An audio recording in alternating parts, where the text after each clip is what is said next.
Good morning, everybody. You are joining me for Coffee with the Critters. Coffee with the Critters in the background. Live episode number, I have no idea. I know each time I do Coffee with the Critters, I say it's been about a year, something like that. So yeah, every Sunday morning here, 9 a.m. Eastern, I do a live stream. Good morning, Maggie. Good morning, Stacy. I do a live stream on different topics about behavior, training, and or enrichment with the animals. And good morning, Diane. Did I say good morning, Carol? Good morning, Pat. And I never say, at least I hope I don't say, I always say animals, not pets, because I work with a lot of animals, and several you would not consider pets. Pat, looking forward to seeing you in August. So yes, every morning, this is Levi, our deaf dog. Levi! Hello, Levi. Anyways, good morning, Nicole. Every morning when I do Coffee with the Critters, I've been missing some Coffee with the Critters lately due to a bit of a busy traveling schedule. That's going to settle down for today and next week, and then it starts back up again. Good morning, Terry. There's Terry. She's Eva's messaging me. Did I miss Coffee with the Critters? Terry, congratulations. Terry just got asked to join the Clicker Expo. Is that correct, Terry? I'm not sure. I don't want to misrepresent. But anyways, every Sunday morning at Coffee with the Critters, I pick a different coffee cup. Love that butt. Yeah. We call him Buffalo Butt because it looks like there's a buffalo on his butt. I pick a different coffee cup, depending on the animal. Which animal is going to make the most impression that week. And I've picked the giraffe because this week I am training Puzzles, the giraffe. Karen Pryor Academy faculty. Congratulations, Terry. Big kudos to you.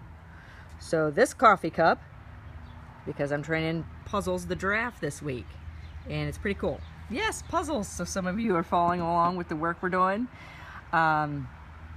I've talked a little bit about my work with Puzzles, and the Animal Behavior Center has a private Facebook group for those who are more interested in animal behavior training and enrichment. So yeah, so something I was going to ask this morning, I think this is cool. I love it because people, hopefully Eva gets in here soon. Oh, she just messaged me again. She found it. She's coming. Good morning, Beth. Got a hat for you from the Oasis. But anyways, what was I saying? Oh, I'm going to talk about Puzzles and beginning training on where I start training any animal. So cheers. Anyways, I love it when people post pictures of their morning coffee cup saying they're getting ready for Coffee with the Critters. So if you guys want, I would love to see it. Show me your coffee cup, take a picture, and post it in this thread.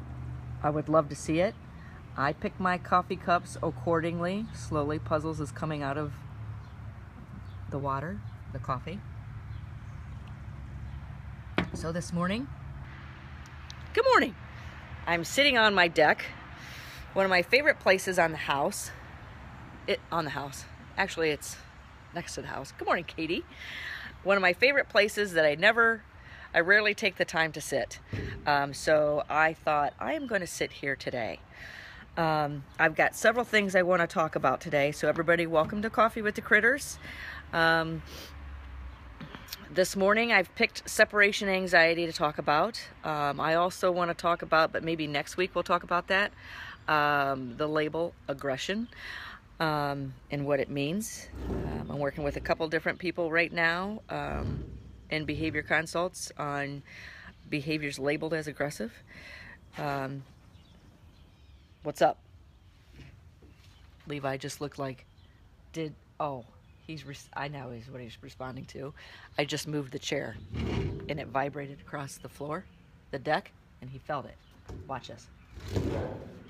I'm responding to it. Come here. Good job. This is Levi. This is our deaf Old English Bulldog, Levi.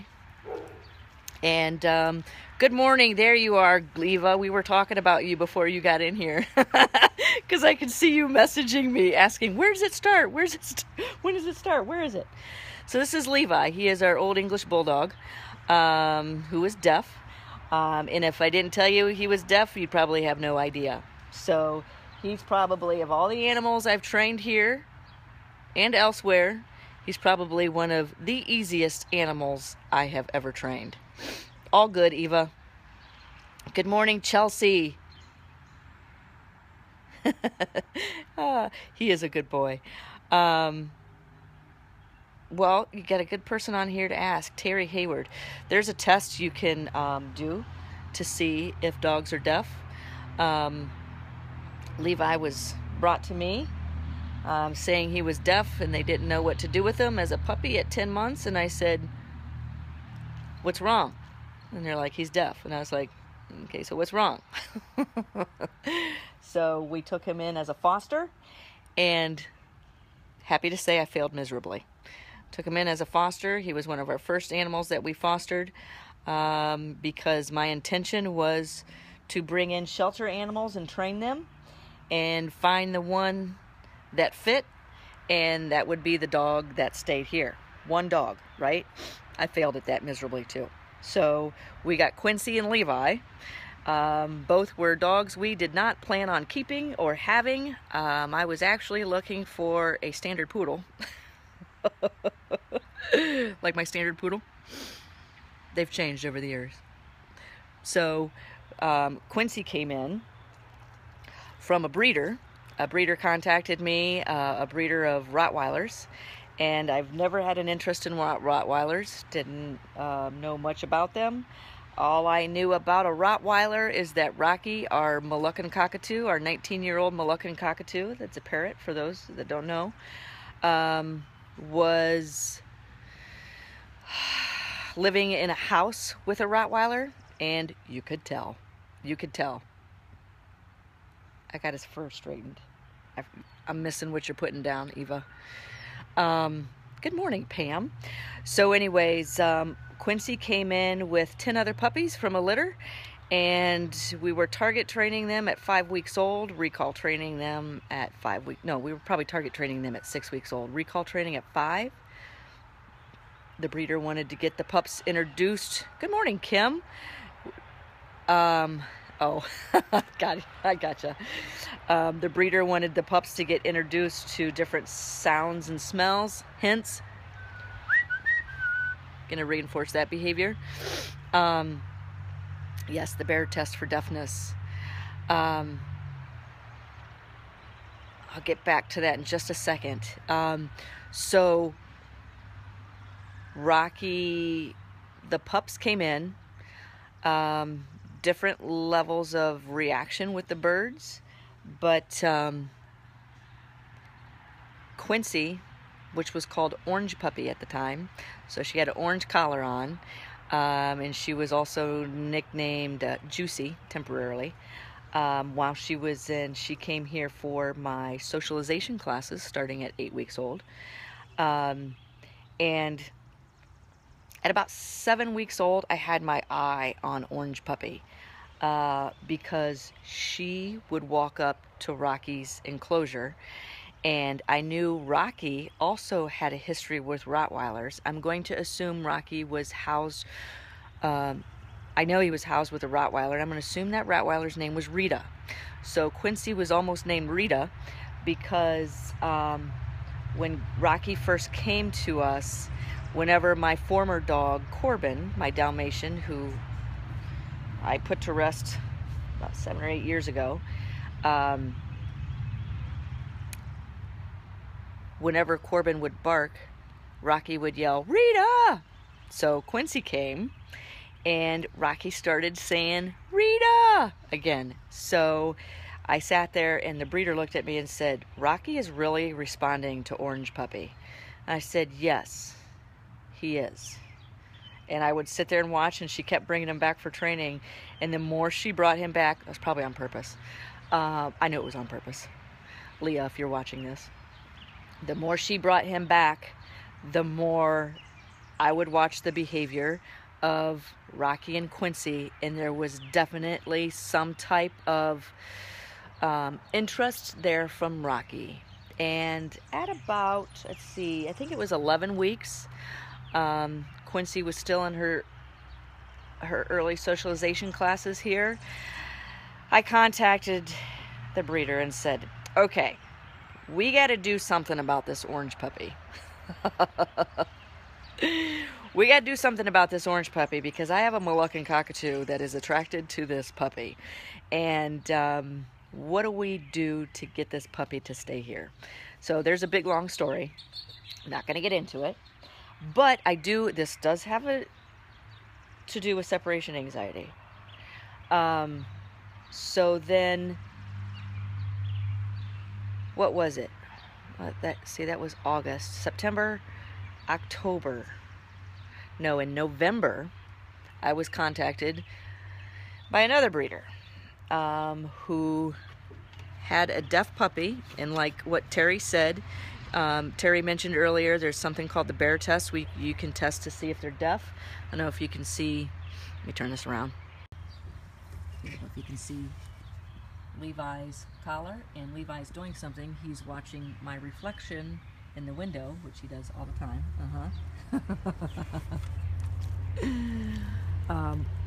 Levi is a big watcher of reflections.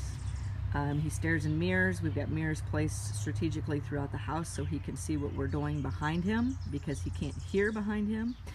But anyways, so Levi came to us, I believe it was on New Year's Eve, and at 10 weeks old, so we brought him in with the intention of training and going right back out. And I found him a home in Kansas. And this is a person that's been to my workshops, and they chose not to take him because he wouldn't be able to handle the heat, and they wanted him on their farm with him. So I was contacted by numerous people saying, why would you not keep a deaf dog as an education animal there at the center? I mean, I literally had people getting very upset with me. There's Levi looking at his reflection in the window. See that?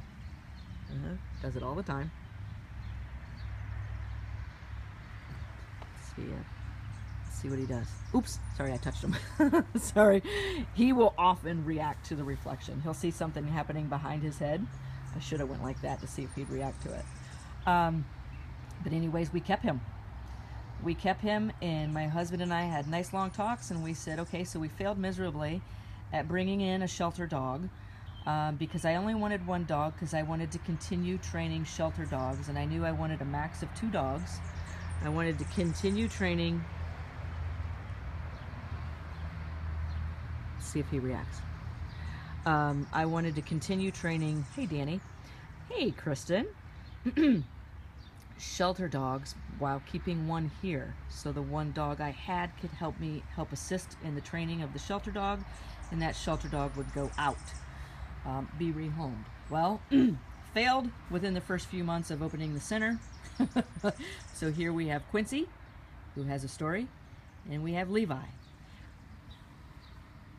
So Terry Hayward's also on here, and Christina Lee with Deaf Dogs Rocks hooked the 2 of us up at the Pet Professional Guild in Summit in Orlando last October, and that is when I met Terry. Terry trains deaf dogs, and I went out and bought her book on deaf dogs. So there's a couple shout outs for you, Terry, this morning.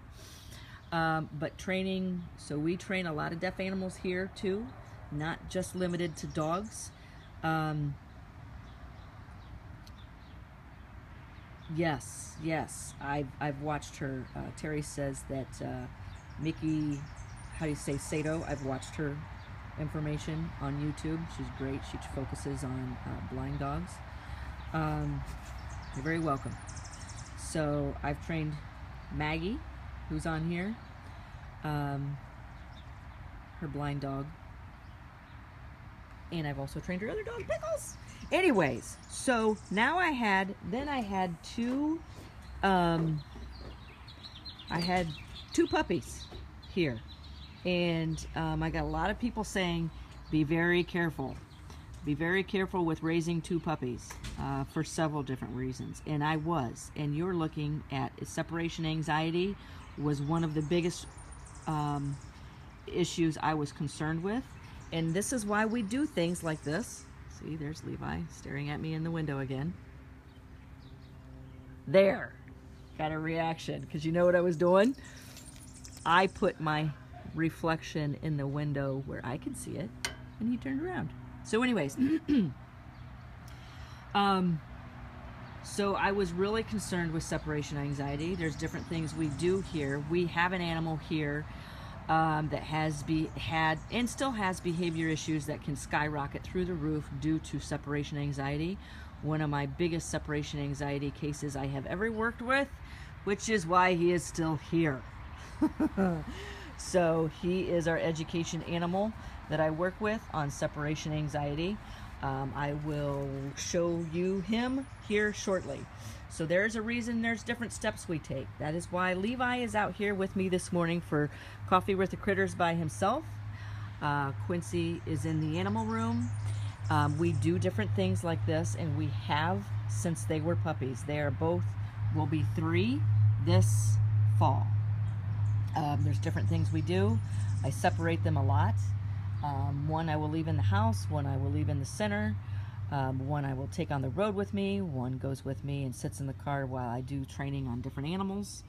I do that on purpose to help prevent separation anxiety. So hopefully that helps. But it's a lot deeper than that. Separation anxiety is one of the most complicated, most complex behaviors I've ever worked with. I've worked with separation anxiety with birds. It's very common with parrots. Parrots are flock animals. And when people keep them in their house as companion animals, it's easy for that animal to get over bonded to one person. I see intense bonds with parrots. I've worked a separation anxiety case here with a couple of dogs, but one was so intense that I could not get the dog to eat or drink for me, or even urinate or defecate in front of me when I knew, or with me, around me, when I knew it has been hours. Separation anxiety is one of the most difficult for several different reasons. Is because in my experience with separation anxiety, it's one of the most intense, and one of, yes, Kim, I bet, I adopted an umbrella with extremely bad separation anxiety. It's one of the most intense. It doesn't change overnight. Oftentimes it doesn't change in a couple of months. But if you look for what I tell, and we were talking about this, I was just recently talking to this, I think it was at the Oasis last week.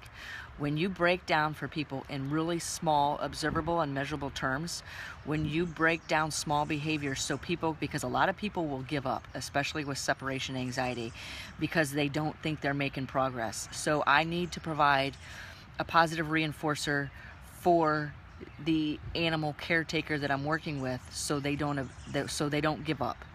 And so that animal doesn't end up in a shelter or returned to the shelter. I need to provide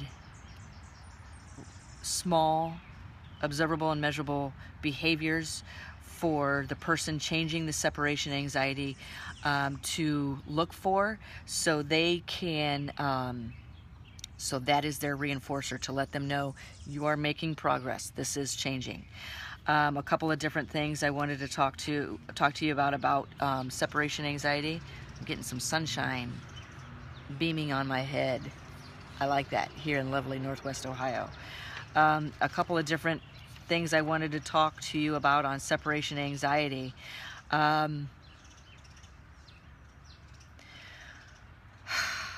Be committed. You better be committed, because that's what it takes. Yes, I'm very familiar with Milena as well. I will refer people onto her for separation anxiety. If I take on a separation anxiety case, I will only take a few of them a year because they're so intense. You have to work, the people have to be committed. And yes, Terry says it's really intense for the trainers too. It is. It can be emotionally draining. And it requires a lot from the caretakers. I have one separation anxiety case here, which was one of the most intense separation anxiety cases that I've ever worked with. And there he is. Because with separation anxiety, you will also have something called resurgence. If that animal's, it's easy to push a separation anxiety case over threshold. Very easy. So there's something called resurgence, which happens and can happen a lot with separation anxiety. I see it all the time here. Not all the time. What I look for with separation anxiety, once I start to change behavior, that behavior, undesired behaviors will resurge. They will come back out. Behaviors that once, sorry, I see shadows. I'm like, bird, what is it? Once the animal has learned certain behaviors bring reinforcement, they will revert back to those behaviors. If they see whatever you have put into your behavior modification plan, you have to pay attention. If you don't, you will see behaviors that you are trying to train start to resurge, or behaviors you are trying to change start to resurge. So there's several steps, but one you plan for is distant antecedents. I am paying attention to one right now. Distant antecedents, they are cues that behaviors you have been trying to change or behaviors you have changed are going to start resurging again if you don't interact. Those of you that are enrolled in the Animal Behavior Center's membership program, we're talking right now about antecedent manipulation. I rely on antecedent manipulation here heavily. I have several animals here. It is one of the most important things I have to watch for. Regressions aren't if, but often when. Yes, Terry, absolutely. Hard, but not necessary to prep for. I do watch for, I have a pretty intense separation anxiety case here, and I always tell people, and it's with Rocky, he has been my biggest and best teacher in so many formats of, so many different areas of behavior. There he is. I don't know if you can see him. He's doing something called foraging, which is part of his behavior modification plan for separation anxiety. And I've had Rocky with me for 8 years. And I always tell people, Rocky's separation anxiety is on a maintenance plan. It will never, I'm not going to say never, it will highly unlikely completely extinguish, go away forever. It will always be on a maintenance plan because I've had Rocky with me for 8-9 years now, and I will see those behaviors that that he and I have changed, that he and I and the staff here continue to work on changing. We see them change. We see that, I'm going to say it, we see those behaviors rear their ugly head again, start to rear their ugly head. But way before that behavior starts changing, there are distant cues, distant antecedents that let you know, and it's negative reinforcement for me. Escape avoidance behavior. I'm like, and I'll hear myself go, did I really just hear that happen?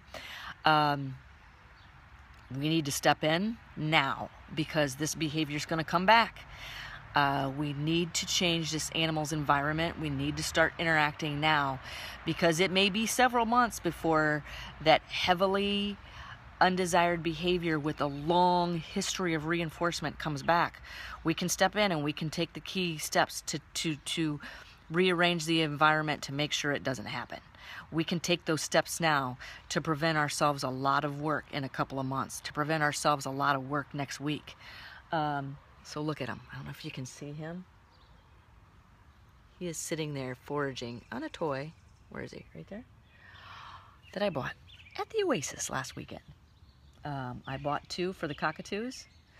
Anyways, what I'm going to say about separation anxiety, if you're working on a case, if you have an animal in your house that has separation anxiety, I'm going to give you one word: commitment. Be ready. Be ready because that's what it's going to take. And the person that you are interacting with your behavior consultation plan, I can't tell you enough.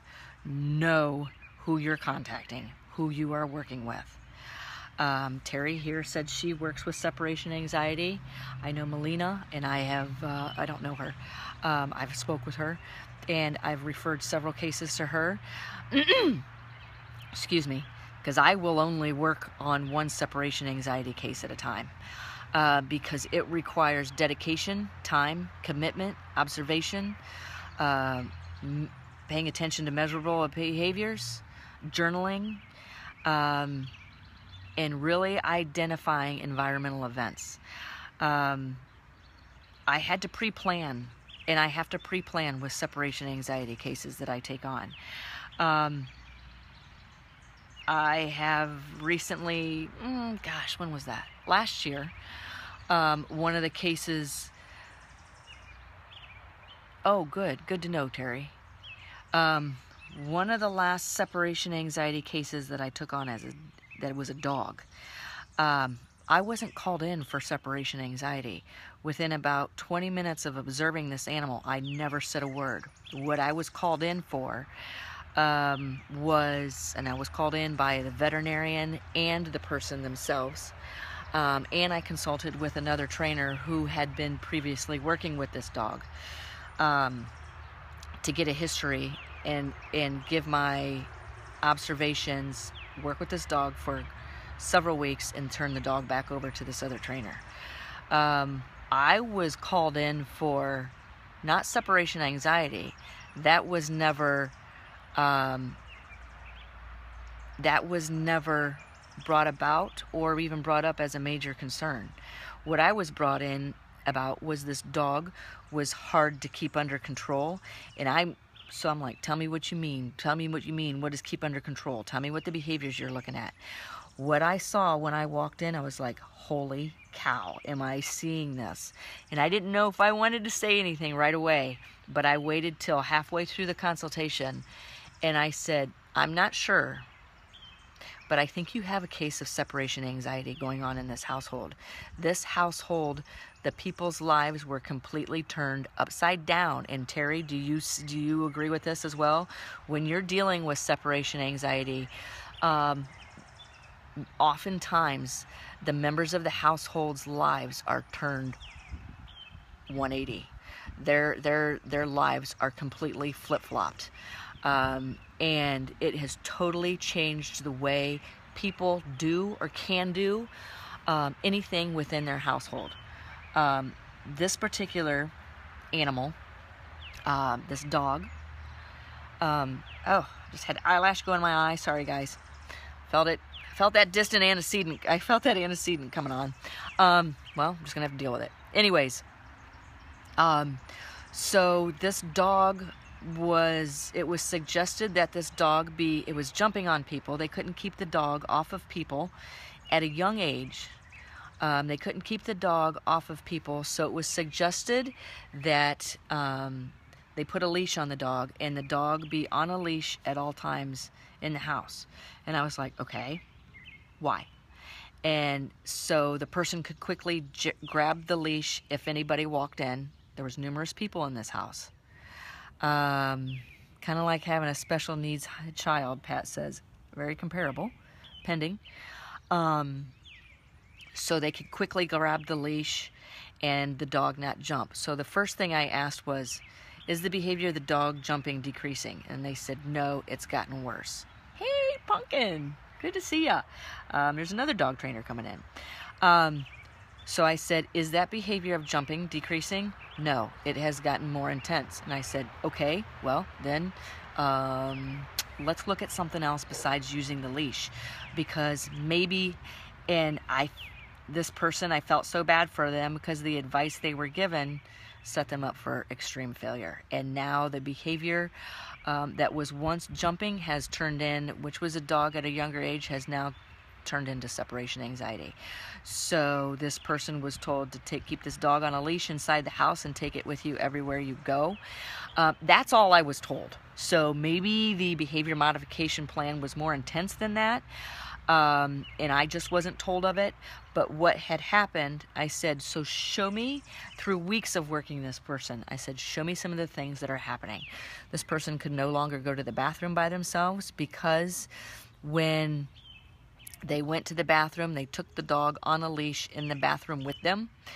They took the dog to bed on a leash with them. They took the dog, this one person, and I asked them, I said, has anybody else taken this? Has anybody else taken this? So Terry, you agree, sadly, much more poor advice. Yes. And because this advice was given, and not necessarily, I'm talking about this individual case, because this advice, instead of just working with the jumping, could have worked with the jumping at a young age, from the get-go. And this behavior could have been modified quickly. Instead, I think when I was called in, the dog was still a year or a little over a year. Now this behavior has turned into what I saw as separation anxiety and intense. Intense to the point where the whole family stopped having dinner together. One person could sit down and have dinner at a time, and it was the same person holding this dog on a leash. This was a case that needed a behavior modification from the get-go. A behavior modification plan from the get-go from somebody who understands and well qualified. It wasn't even separation anxiety when they started. It turned into it. And I just... So the family couldn't eat together anymore. So they were given another advice: stick the dog after it turned into separate. Okay, sorry, I've been paused. Don't know why. So after it turned into separation anxiety, now they had hell on their hands. Now they had hell in behavior at the other end of the leash that was unknowingly reinforced, created, heavily reinforced, has a history of reinforcement. The person couldn't go to the bathroom alone. I said, what happens if you try to go to the bathroom alone? They have a bathroom door that is now ruined because the dog will dig, jump on its back legs, whine, bark, try to chew. It's chewing the door off the hinges and chewing the handle off of the door. So I said, tell me what plans have been taken into place until... So this is a case, I was called in for jumping, and I walked in and I said, this is separation anxiety. You've got much more on your hands than just jumping. So I'm saying, what in this, the whole family was in tears. Their life has been turned upside down. So another behavior modification plan that was put into place a couple of weeks before I got there was stick a crate in the basement and put the dog in the crate. I didn't say anything, but in my head I'm sitting here going, With separation anxiety, that is the thing you want to stay the furthest away from. So what had happened, you don't want to, so many times, and I was told the dog will grow out of it. I was just told last week, and I was pretty intent. Somebody told me there was a behavior issue going on and they assumed the animal would just grow out of it. And I think I hit the roof about 3 times, and before I bounced off and came back down and put my feet on the ground, I said, animals, don't just wait for an animal to grow out of behavior. Please do not wait for an animal to just grow out of a behavior. You are creating a history of reinforcement for that animal. The longer that undesired behavior is learned, practiced, reinforced, the stronger it becomes. So several times I've had somebody knock on the door here saying they were given the advice of sticking an animal with separation anxiety in a crate and walking away. I love you, Rocky. You are such a good boy. I'm just reinforcing desired behavior. That's my separation anxiety case that I want to reinforce. They said they were told to put the animal in a crate. That is probably, tell me if I'm wrong, Terry, Pumpkin, I know you're in here too. Tell me, that is probably one of the worst things you can do. Because if you're working with a dog with separation anxiety, what will happen is your more severe separation anxiety cases, the dogs destroy crates, the dogs break off teeth. I've seen animals break bones trying to get out of a crate or an enclosure or confinement. What I have to work with and what I tell people with separation anxiety, there's a list of questions I will go through with you. And one is, are you ready?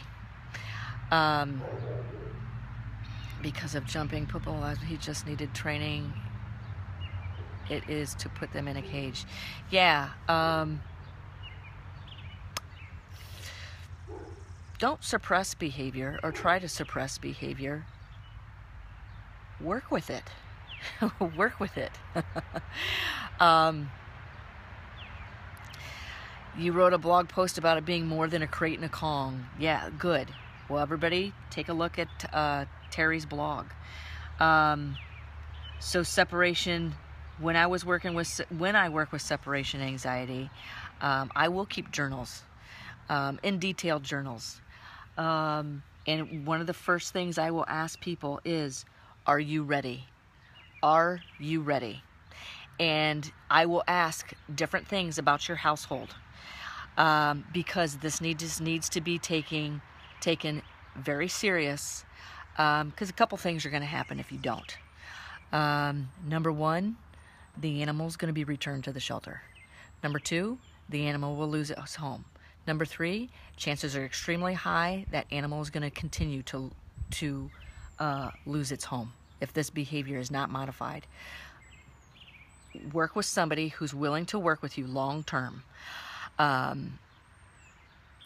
Which is why we have the Animal Behavior Center has our online, for those of you that are enrolled in the online membership program, that's long term. I'm with you for at least a year. So you need to find somebody who's willing to work with you long term. You need to be committed, because the future for this animal is at stake. A lot of times people bring in, and this animal has already become a loved, valued one of the family. So if this animal loses its home, it affects more than just the animal. It affects the life and the love of everybody within the home. I'm telling you guys, be committed. You best be committed. And what I do is set up a successful plan for the future for those people and for that animal, and reinforce real small approximations and break it down. This is what I was talking about at the Oasis last week. This is what I was just talking with somebody with an online consultation this week. Break it down so the person understands what to look for so they can identify small, very small amounts of observable and measurable change. That will be the positive reinforcer for that home and everybody within it to continue the work with what they're doing. Stay in touch with your behavior consultant. Your behavior consultant, I know what I do with people that are working with separation anxiety. I don't care where you are in the world. A lot of mine is online. I believe 110% in online consultations. So much so that I gave a presentation about it at PPG. Because I like seeing what's going on in your house without being there. I am there watching through a camera with you at the other end, because when I step into your household, behavior changes. I want to see what behavior looks like without this environmental event interrupting it. What I'm going to suggest is stay in touch, stay in close touch with your behavior consultant. If I am working with separation anxiety, your number is in my priority contact. Hopefully my number is in your priority contact list. And when you have a problem, and I will tell you, you have a question, call me. If I can't answer the phone, because a lot of times I have God knows what on my head, shoulders, feet, whatever, I need time to put the animal down. And I will text me immediately. I will answer like that, because I need to be in that close contact with you before an undesired, because you're going to start making progress. Once you start making progress, I need to keep you on the road to continuing making progress. Because with separation anxiety, intermittent schedules of reinforcement can keep an undesired behavior extremely strong. What I mean by that is, if an undesired behavior in your separation anxiety case is reinforced once in a while, it's going to keep your work hard, and it may make your work harder temporarily, and it's going to keep that undesired behavior extremely strong. Sorry about that. Liz asks, what do you advise the family to do in this situation? Keep in touch with your behavior consultant. Make sure you have their phone number, their email address on hand. Liz, with different cases, like I'm getting ready I have at 10:30, I'm doing an online consultation with somebody who's been with me for a year. She has my phone number, and she's like, I think I need a consult with you immediately. Bam, here we are. I've got it set up at 10:30 this morning, after coffee with critters. But it's not, if her situation was, this particular situation was severe, I would have been on the phone with her last night. So what do I advise the families to do in situations like this? We go through, and it's all individualized. This is individualized. There's not a protocol that I give that suits everybody. There's information that I break down in small pieces that I can pick which family this will suit, and I will give that family that information. Pending on that individual family, that individual animal, the history of that animal, in this household, I will try to get in touch with everybody who has had a history with this animal, that history of reinforcement. Several things that I do. One of the first things I do, identify reinforcers of desired and undesired behavior. My last blog post, you guys know, I don't use the words good and bad. I don't use the words good behavior, bad behavior. I don't know what good and bad looks like. I will use the words desired and undesired behavior, but I'm going to ask you, what does that look like? It's undesired behavior by me. Does it serve a purpose for the animal? If it serves a purpose for the animal, that is the reason that behavior continues to exist. So a lot of times I will see, and where was I? I was just recently somewhere where the advice was given, take the dog to bed with you. And I said, whoa, wait a minute, back up. Can I ask you, what does that mean? And why would you take the dog to bed with you? A lot of people like to sleep with their dogs. Fine. That's fine. long as there's not a behavior issue with separation anxiety. I was concerned with separation anxiety already developing. I was also contacted by a case where the dog was barking in the crate downstairs, so in the middle of the night, so every time I got up, I went down and checked on the dog in the crate, and I was like, did the dog start barking? Yes, the dog stopped barking. Did the dog have to go to the bathroom? Well, I let it out, didn't go to the bathroom. So what happened? I went back to bed. Dog started barking. What'd you do? Well, I was advised to take the crate to bed with me, or take the crate to the bedroom. Okay. So now the dog just sits in the crate and whines. I'm like, so now what is happening? I pull the crate next to the bed, and she was in tears. She was in tears and extremely frustrated. What do I do now? Because now this is how I have to sleep. The dog is in a crate. No, this is the step before she took the final step. The dog was in his crate, and I had to sleep with my hand in the crate. And I was like, boy, you're training separation anxiety very well. I would be very careful. You are well on your way. I didn't say training it very well. You're well on your way to creating separation anxiety. So why did you wait 8 months to contact me? Because now this dog is in your bed. So this dog has you trained well.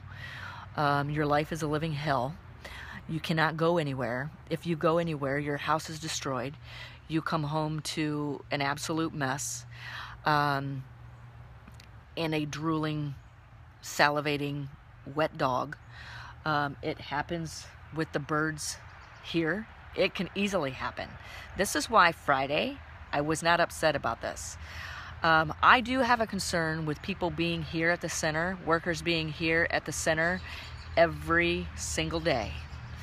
Because what I did before I had this center is I would make sure all the animals had several opportunities to be alone, interact with each other, interact with people, because we have a history of separation anxiety here, and we just recently took on more volunteers, I think, within the past 4 months. Katie, you know this.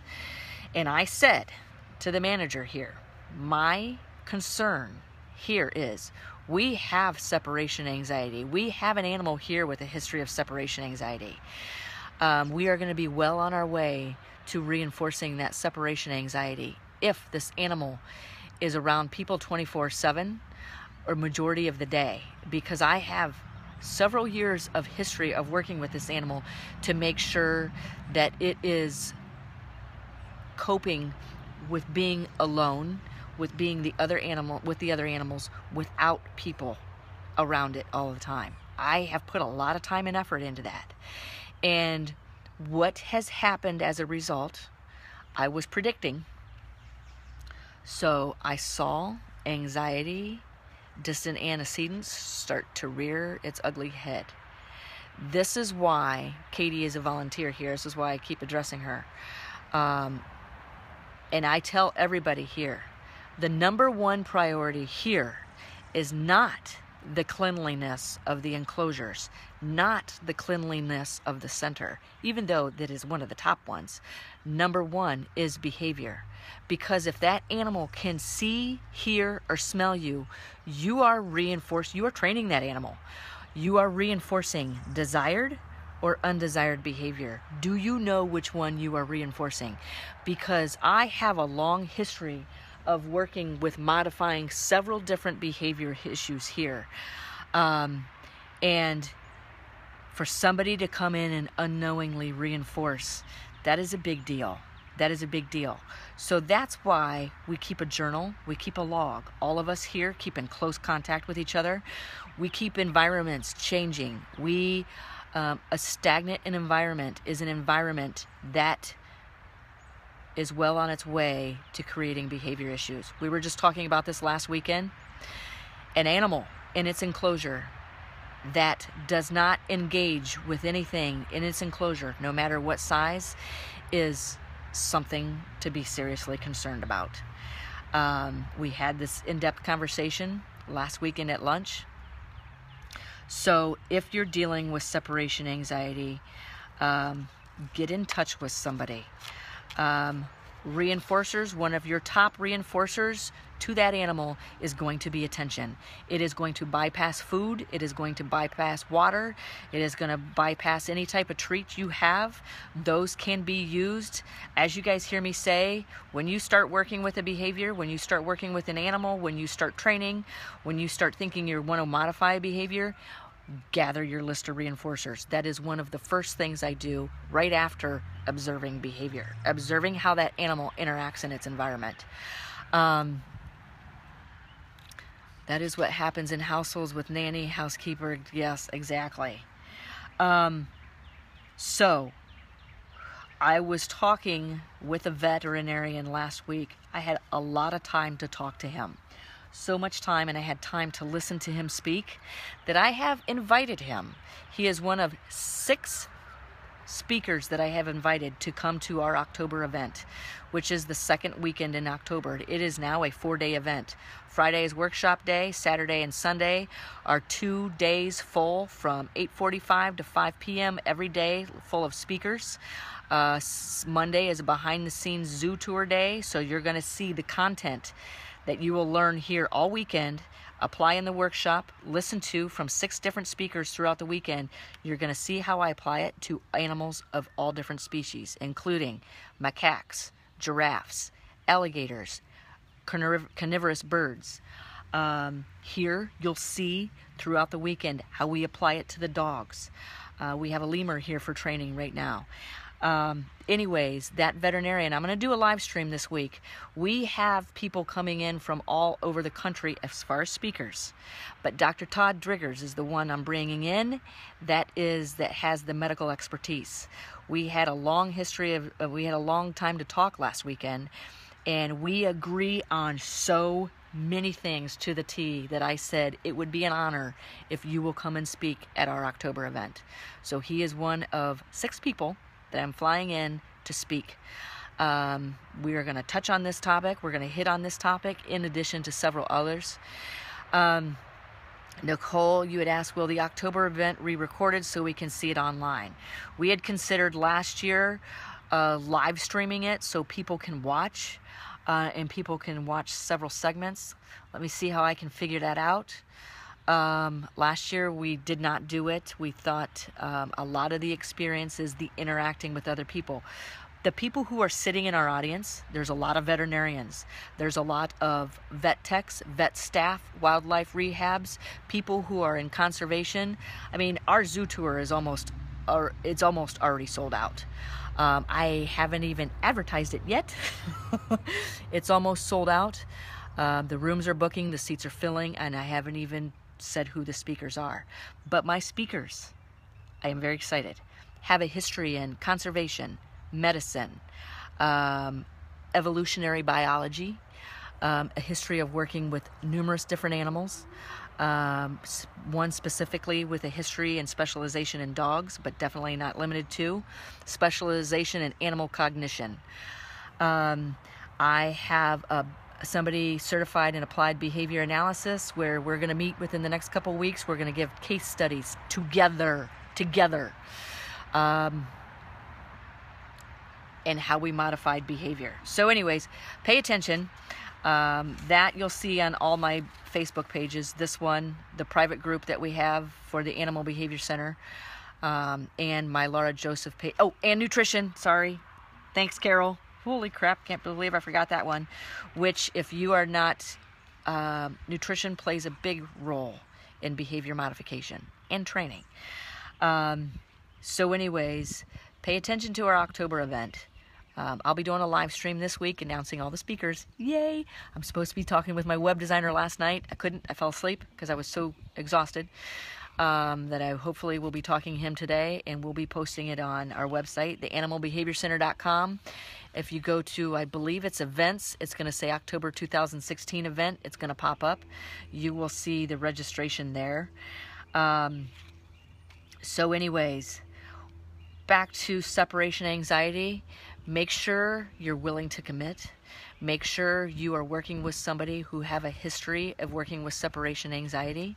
Pumpkin, I don't know if you have a history of working with people with separation anxiety. Pumpkin is a professional dog trainer who I've had the honor to meet here. several weeks ago for a workshop. Good trainer. Terry Hayward is on here as well. Myself, I have a history of working with separation anxiety. Be ready to commit. Be ready to commit long term and put some hours in. Also, just throwing this out there, because a lot of people that follow the work that I do, they tend to be repeat people and stick with me for a long period of time. That is why I have developed the Animal Behavior Center's membership program.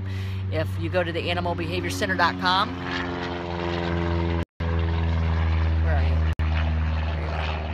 If you go to the animalbehaviorcenter.com and click on memberships, you will see I have 2 levels of membership enrollment. If you are a level 2 member, your workshop day at the October event is free of charge. But that is why I designed the program, because a lot of people keep coming back to me, because behavior is not simple. Behavior is complex. The more intelligent the animal,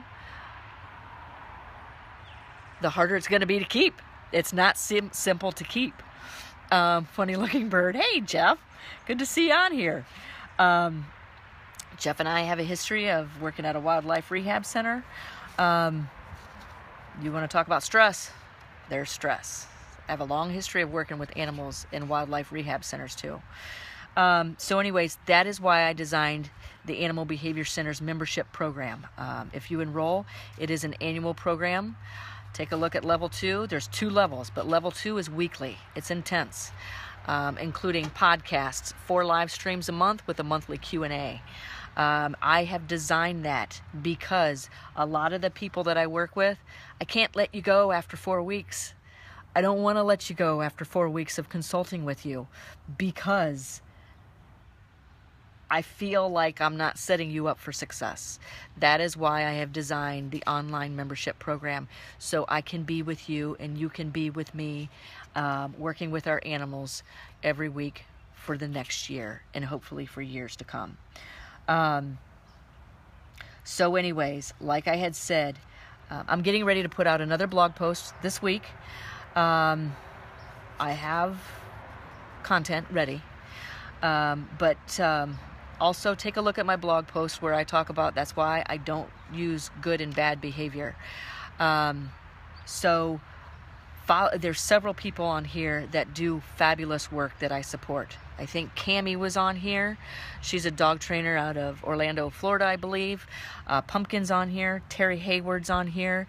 I will give kudos to those that I know are bringing great content and education to the animal community. Those of all I just listed are all dog trainers. We were talking here yesterday. Can you use aversives to control behavior? Sure you can. You're going to have...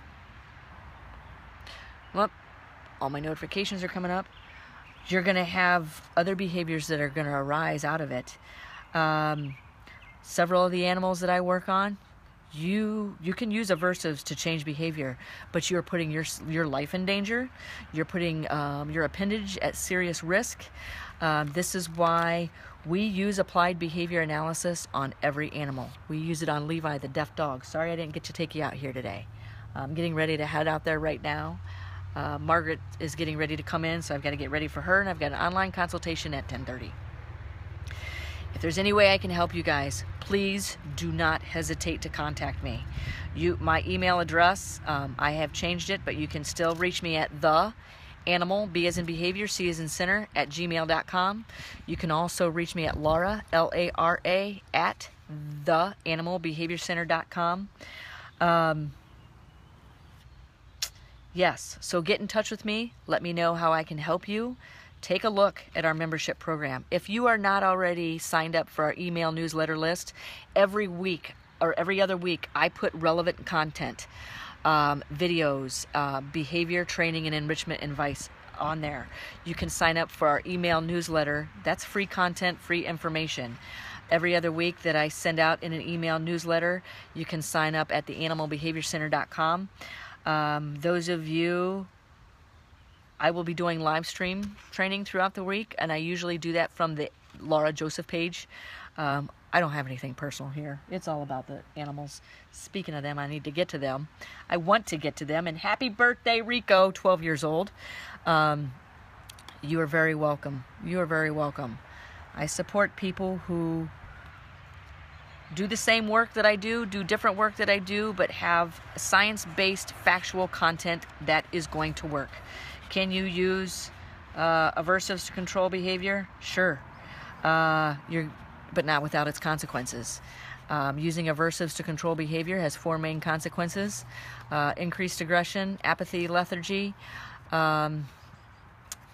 overgeneralization to feared objects, and the 4th one, for some reason, is escaping me right now. I'll post it. And Trevor is another one. Trevor is another great dog trainer. I watch a lot of work that Trevor does with Doggy Dojo. He's also on the Petscope TV. So anyways, sign up for the newsletter. Watch out for my live stream this week. I'm going to do a live stream announcing all the speakers at our upcoming October event. I have no doubt it will sell out once we begin advertising it.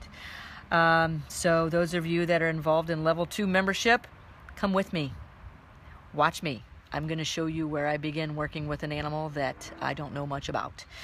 Also, I wanted to post on here Monday morning memes every Monday morning on my Lara Joseph page. And if you look at this page, the Animal Behavior Center page, take a look at, yes, escape avoidance behavior. That's the one. We have that here. We have escape avoidance behavior that has a long history of reinforcement. I hopefully have not reinforced that behavior here, but I will ask an animal to come to me, and this particular animal hesitates. Apathy, lethargy is one with him.